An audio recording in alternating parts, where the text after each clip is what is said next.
ऊर्जा कम खर्च हो, काम ज्यादा हो, उसके बाद भी एनर्जी बची रहे, मतलब बिना थके काम करते हुए जब आप अपने घर में लौटें तो ऊर्जा फिर भी बाकी रहे, थके हुए घर में नहीं जाएं, ताजे घर में प्रवेश करें तो आपको जीना आ गया। और ये याद रख लीजिए कि आपको काम नहीं थकाता, कार्य नहीं थकाता, कार्य का बोझ भी नहीं थकाता, आपको तनाव थकाता है, आपको गुस्सा थकाता है, आपको डर थकाता है, आपका जो मन परेशान हो जाता है, उद्विग्न हो जाता है, उससे आप थकते हैं। इसलिए आज पूरी दुनिया में स्ट्रेस को इसी के ऊपर काम ज्यादा हो रहा है कि तनाव मुक्ति कैसे हो। बहुत तरह के प्रयोग हो रहे हैं, लेकिन फिर आपसे ये कहना चाहूंगा, जो लोग खुश रहेंगे, पानी भी ज्यादा पिएं, प्रकृति के नजदीक रहें, संगीत से जुड़ें, छोटे बच्चों के साथ भी थोड़ी देर हंसे बोलें और विवाद से बचने की चेष्टा करें। और सबसे बड़ी बात जो चाणक्य ने चंद्रगुप्त को कही थी, जब राज्यरोहण का कार्य था, राज तिलक के समय में एक उद्बोधन दिया उन्होंने, जिसमें एक शब्द यह कहा था कि चंद्रगुप्त, ये मुकुट तुम्हारे सिर पर टिका है, लेकिन इसका भार तुम्हारी जीभ पर भी है। जीभ को ऐसे मत हिलाना कभी भी कि मुकुट हिल जाए। राजनेताओं के बयान उनकी कुर्सी तक हिला जाते हैं। इसलिए नीतिकारों ने एक बड़ा सुंदर शब्द कहा कि अगर चाहते हो अपने वाणी के द्वारा पूरी दुनिया को वश में कर सके, तो एक चीज पर जरूर ध्यान देना कि तुम्हारी जीभ रूपी गऊ दूसरों के मान की खेती को चरने के लिए, हरी भरी खेती को चरने के लिए हर समय व्याकुल रहती है। इसे खूंटे से बांध के रखना। समझ में आ रही ना बात? दूसरों के मान की हरी भरी खेती को चरने के लिए जीभ हर समय लालायित रहती है। इसे खूंटे से बांध के रखना, और अगर तुम इसे खूंटे से बांध के रखने में सफल हो गए तो याद रखिए आप दिलों पर राज करते रहेंगे। बस यही एक महत्वपूर्ण बिंदु है। महाभारत में एक बड़ा सुंदर प्रसंग है कि दांत और जीभ के संबंध में व्यास ऋषि ने एक प्रसंग लिखा। दांत में एक में दर्द था, वो हिल रहा था, तो जीभ जाती थी, बार बार उसे हिला के आती थी। दांत बार बार बोलता था कि बहन इधर आने की जरूरत नहीं, बोली मैं तो हालचाल पूछने आई हूं। उसने कहा हमारा हाल हमारे ऊपर छोड़ दीजिए, आप अपनी जगह रहिए। जीभ थोड़ी देर तो चुप रही, उसके बाद फिर गई, हिला कर आ गई। आप तो रोज ही देखते हैं कि जहां कहीं दांत में दिक्कत होती है, जीभ वहां बार बार जरूर आती है, और अगर दर्द कर रहा हो दांत तब तो जरूर आती है। तो जीभ बार बार जाती थी और दांत को हिलाकर आती थी। तो जीभ की इस कार्रवाई से दांत परेशान हो गया। उसने अपने सारे सगे संबंधियों से शिकायत की, मतलब सब दांतों से, और कहा कि ये हमको सता रही है।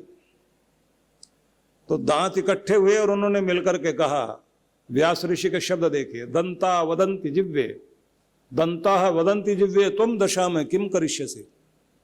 दांत जीभ से बोले हम सब मिलकर तुम्हें काटें तो तुम क्या करोगे, क्योंकि हम सभी यही काम करते हैं। कुछ काटने वाले हैं, कुछ कुचलने वाले हैं, कुछ कुतरने वाले हैं, कुछ चुभने वाले हैं, सभी हथियारबंद हैं, और 32 के घेरे में तुम हो। तो सब मिलकर तुम्हें काटे तब तुम क्या करोगी, तुम जो बार बार छेड़ रही हो। तो जीभ कहती है एकम में वचो वचमी यूयम प्रतिशत, बस कोई एक कड़वा वाक्य बोल दूंगी और 32 के 32 बाहर हो जाएंगे। इसलिए मेरे साथ लड़ाई मत मोल लेना, क्योंकि जितनी भी दुनिया में लड़ाइयां हुई हैं वो हथियारों से बाद में हुई है, पहले जीभ से ही लड़ी गई। रहीम ने लिखा ना, रहीमन जिह्वा बावरी कह गई सरग पाताल, जीभ पागल हो गई, ऊंचा नीचा बोल गई। रहीमन जिह्वा बावरी कह गई सरग पाताल, आप तो कहे भीतर भई और जूती खात कपाल। तो आप ध्यान रखिए कि अपने नियंत्रण में जब जिह्वा को लाते हैं, स्वाद को लाते हैं और अपनी अशांति और तनाव से बचते हैं, संवाद को महत्व देते हैं, विवाद को नहीं, धीरे धीरे आप अपनी तपस्या में सफल होने लगते हैं। यहां से आपके जीवन में आनंद और शांति का वास होता है। बड़ी बात यह होती है कि किसी की अच्छी बात को सराहने में कभी पीछे मत हटना। और कभी कभी वो भी करना होता है जो विभीषण ने किया था। जब दरबार में कोई नहीं बोल पा रहा था, सभी राग दरबारी गा रहे थे, तब विभीषण ही था।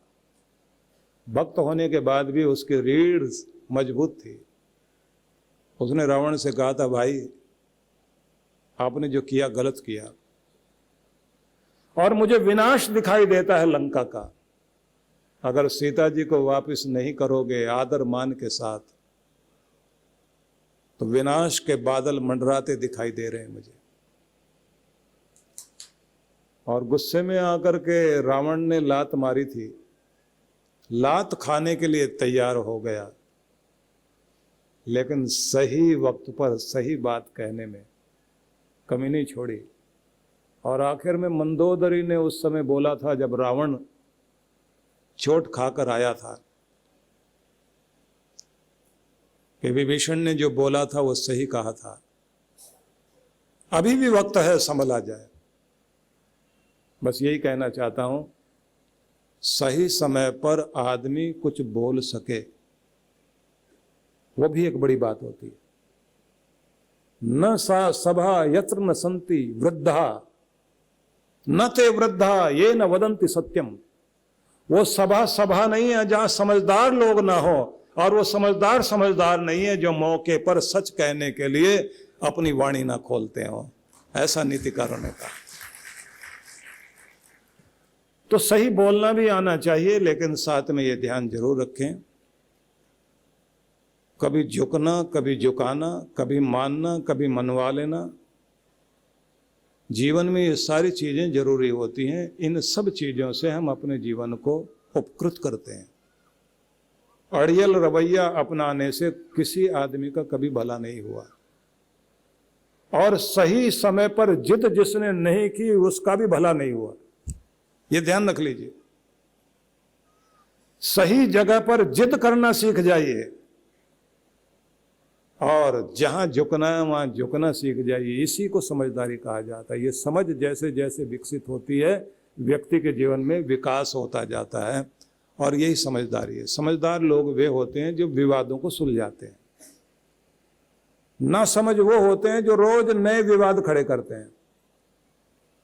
तो मेरा निवेदन ये है आप सभी से कि कृष्ण भगवान ये समझा रहे हैं हम सबको कि मन जितना हो सके नियंत्रित करें। आगे फिर उन्होंने कहा है, यत तो ह्यपि कौन्तेय पुरुषस्य विपश्चित इंद्रियाणि प्रमाथिनी हरन्ति प्रसभम मन। इंद्रियां मनुष्य की बिगड़ैल घोड़ों की तरह हैं, इतनी शक्तिशाली हैं कि व्यक्ति अपने आप को संभाल नहीं पाता, तूफान जैसे उड़ा कर रख देता। ऐसे व्यक्ति के अंदर विकारों के तूफान आते हैं। जिस आदमी को निरंतर अभ्यास के द्वारा खुद को संभालना आ गया, उसको किसी भी प्रकार का तूफान तोड़ नहीं पाता।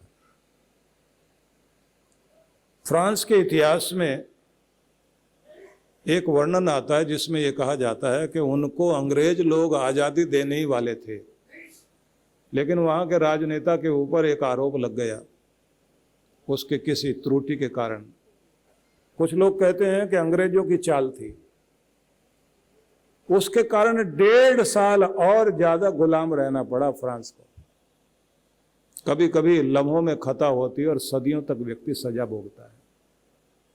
इसलिए कहा जाता है कि व्यक्ति को अपने मन की लगाम कस के रखनी चाहिए, और ये प्रैक्टिस से होगा। अभ्यास करते रहना चाहिए। साधना में नियम सिखाए जाते हैं, और आपके यहाँ जो जितने भी व्रत हैं उन सब व्रतों में यही तो किया जाता है। आप अपने स्वाद को जीतते हैं। नवरात्रे अभी बीते हैं, तो उस समय बाहर के श्रृंगार से ज्यादा आंतरिक श्रृंगार पर महत्व दिया जाता है कि बाहर आप श्रृंगार को महत्व नहीं दें, अपने अंदर को सजाओ। अंदर सजाना है शांति से, संयम से, तपश्चर्या से, मितभाषी बनकर। अनेक अनेक 16 गुण माने गए हैं, जिनको 16 जीवन की कला माना गया है। उनको धीरे धीरे व्यक्ति अभ्यास के द्वारा जागृत करता है, और यही हमारे देश में ऋषि मुनि लोग करते थे, जिसका ये प्रभाव होता था कि हमारे देश में समय समय पर जब विदेशी यात्री आते थे, उन लोगों ने हमारे देश के बारे में बहुत सारे वर्णन किए, जिसमें हम लोग जो मेगास्थनीज के बारे में पढ़ते हैं, फाइयान के बारे में पढ़ते हैं, वेनसांग के बारे में पढ़ते हैं। तो मुझे मेगास्थनीज के कुछ वाक्य याद आते हैं। लगभग 6वीं शताब्दी में वो व्यक्ति भारत में आया था, और उस समय हिंदुस्तान क्या था, कैसा था, उसका वर्णन किया उसने लिखा कि मैंने भारत में कहीं लोगों के घरों में ताले लगे हुए नहीं देखे। किसी घर में जाकर के अगर हमने पानी मांगा तो उन लोगों ने पानी देने से मना किया, और ये कहा कि पहले कुछ मुंह मीठा करो, फिर पानी पियो या दूध छाछ लो। चांदी सोने के बर्तन उनके घरों में है, और ईमानदारी बहुत है। सार में उसने एक बात समझाई कि ये ईमानदारी क्यों है। उसका वर्णन करते उसने कहा, क्योंकि यहाँ की शिक्षा गुरुओं के, ऋषियों के हाथ में है, गवर्नमेंट के हाथ में नहीं। और गुरु जो शिक्षा देते हैं उनके गुरुकुल वनों में है, और वहां पर अगर राजा भी अपने बेटे को भेजेगा तो उसी तरह के वस्त्र पहनने पड़ेंगे जिस तरह से गरीब का बच्चा पहनता है, और वैसा ही खाना खाना पड़ेगा, वैसे ही जमीन पर सोना पड़ेगा। और अगर राजा भी गुरुकुल में प्रवेश करेगा तो अपने सैनिक बाहर छोड़ेगा और अपने हथियार भी बाहर रख देगा, और अपना मुकुट भी उतार कर सिर झुकाकर सामान्य आदमी की तरह अंदर आता है। इस कारण वहां पर हिंदुस्तान के अंदर गुरुओं के कारण ईमानदारी फैली हुई है। वहां के लोग इतने सात्विक हैं। ये मेगास्थनीज ने वर्णन किया। जैसी शिक्षा बिकाऊ हुई और घर में ट्यूटर आने शुरू हुए, बस ये व्यावसायिक रूप, ठीक है, विद्यालय होने चाहिए और विद्यालयों में शिक्षा चलनी चाहिए, पाठ्यक्रम कोर्स पूरा पढ़ाया जाए, लेकिन साथ में मॉरल एजुकेशन भी होनी चाहिए। तो मैं आप सबसे ये कहना चाहता हूं कि गुरु का प्रभाव जब घर में, जीवन में, सब जगह होता है तो उसके कारण हमारे यहाँ संस्कार आते हैं, और कोई ना कोई प्रेरक तत्व आपके जीवन में होना जरूर चाहिए। जब प्रेरक तत्व आपके जीवन में होता है तो फिर आप उस वाणी के द्वारा नियंत्रित होते हैं, प्रेरणा लेते हैं। और जब आप नया नया रोज कुछ सीखते हैं, नया कुछ जानते हैं और अपने आप को साधते हैं, तो आप भले ही घर गृहस्थी में अपने घर में रहें, लेकिन आपका हिमालय और आपका साधना वाला स्थान आपका घर ही बन जाया करता है। इसलिए जो अपने घर को साधना स्थल बनाना चाहते हैं, उसे अपने घर में अपने गुरु की वाणी लानी चाहिए और अपने हृदय में अपने गुरु का भाव बैठाना चाहिए।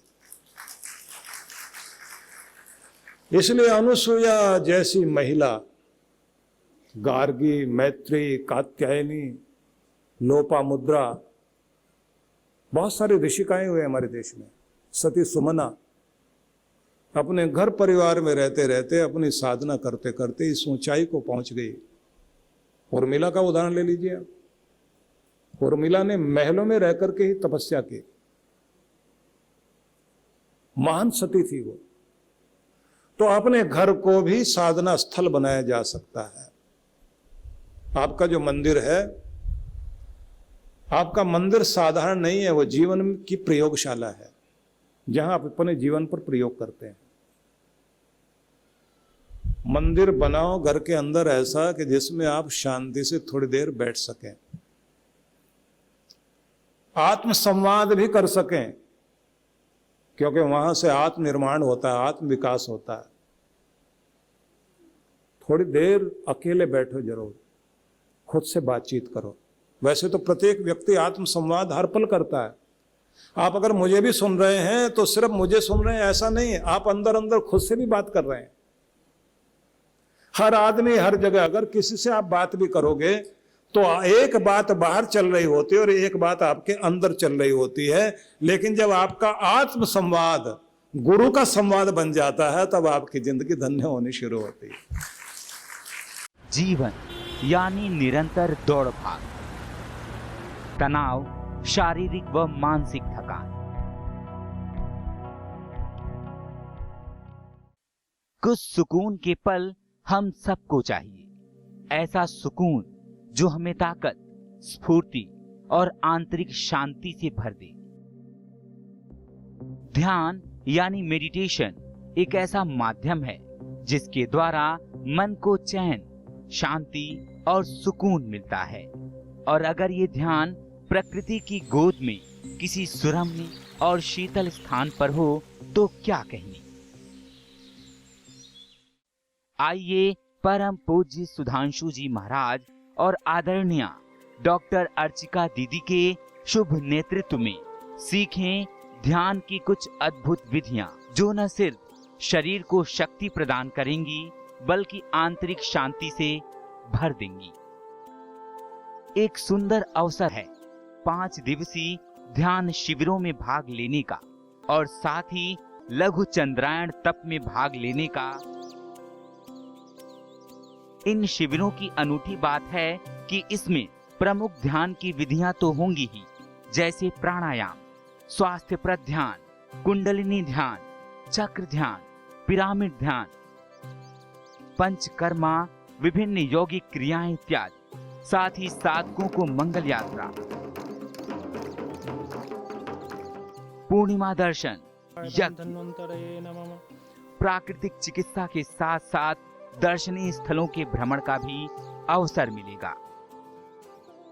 सबसे खास बात यह है कि साधक मनाली के एक अत्यंत खूबसूरत रिजॉर्ट में निवास करते हुए इन सब कार्यक्रमों में हिस्सा ले सकते हैं।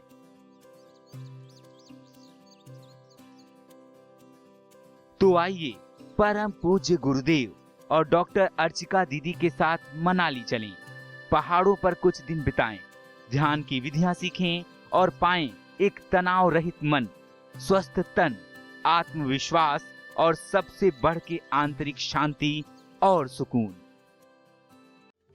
परम पूज्य श्री सुधांशु जी महाराज के आशीर्वाद से पूज्य डॉक्टर अर्चिका दीदी जी के पावन सानिध्य में गोविंद ध्यानम। अपने मन को, बुद्धि को मुझ में रमा दो। अगर हमने बस इतनी सी भी बात याद कर ली कि हर समय मन परमात्मा में रमा दिया तो हमारा कल्याण हो ही जाएगा। कार्यक्रम की रूपरेखा, दिनांक 23 अप्रैल 2023, समय प्रातः 10 से 1 बजे, सत्संग स्थल शहीद मदनलाल ढींगरा सामुदायिक केंद्र, पुरानी ITI रोहतक। आयोजक विश्व जागृति मिशन रोहतक मंडल। संपर्क सूत्र। इस कार्यक्रम में आप सभी सपरिवार सादर आमंत्रित हैं।